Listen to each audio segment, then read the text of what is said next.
Hi friends, இஸ் சாரி cinema பேஸ் அப்டேட்டில் அடுத்தது ஒரு தெரி மாசான ஒரு அப்டேட்டோடு வந்திருக்குங்க.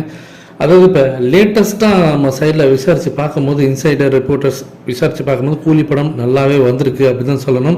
குறிப்பாக நேற்றுக்கு ரஜினி சாரோடைய பிரதர், ஸோ அவரை பற்றினாக்கா நேற்றுக்கு பேசும்போது பேட்டியில் படம் நல்லா வந்திருக்கு, நீங்கள் தாராளமாக தேட்டரில் வந்து பாருங்கள், என்ஜாய் பண்ணலாம் அப்படின்ற மாதிரி சொல்லியிருக்காரு. இது நம்ம ஏற்கனவே சொன்னது தான். கோலிவுட் இண்டஸ்ட்ரியில் எல்லாருமே வந்து அதை பற்றி பேச ஆரம்பிச்சிட்டாங்க. ஸோ படம் நல்லாவே வந்திருக்கு, தாறுமாறாக இருக்க போகுதுன்றது தெரிஞ்சு போச்சு. ஆனால் இதில் அன்எக்ஸ்பெக்டடான சில விஷயங்கள்லாம் வந்து நமக்கு வந்து ஒரு விஷயம் காதுபட வந்திருக்கு. என்ன அப்படின்னு பார்த்தீங்கன்னாக்கா, இந்த படம் எல்சியூவில் இருக்குங்க.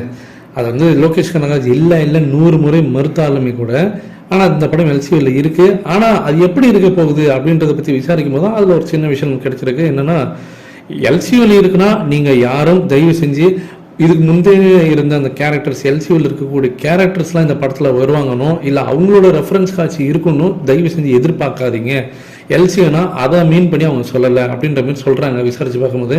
அப்போ வேற என்னங்க, எல்சியூல யாருமே வரமாட்டாங்கனாக்கா அப்போ இது என்ன எல்சியூ அப்படின்னு கேட்கும்போது, இந்த படத்தோடைய ஸ்க்ரீன் பிளே, அந்த படத்தோடைய கதை ஓட்டம், அந்த பாட்டில் மீன் நடக்கக்கூடிய அந்த விஷயங்கள், கதை களம், நடக்கக்கூடிய இடங்கள், அதோட டைம்லைன் பார்த்தீங்கன்னாக்கா உங்கள் அந்த எல்சியூ கதையோட அந்த விஷயத்தோட அது ஓவர்லேப் ஆகி வரும்.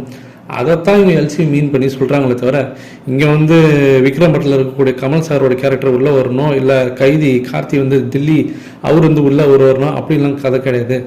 அந்த ஸ்டோரி லைன் பார்த்தீங்கன்னாக்கா அந்த டைம் லைன் வந்து ஓவர்லேப் ஆகும். இது வந்து நம்ம புரிஞ்சிக்க முடியும். அந்த படத்தோட ஓட்டம் போகும்போதே நமக்கு அது புரியும் அப்படின்ற மாதிரி சொல்கிறாங்க. ஸோ விஷயம் அதுதான். ஸோ இதை பற்றி உங்களோட கருத்துக்கள் என்ன அப்படின்றத மறக்காமல் கீழே சொல்லுங்கள்.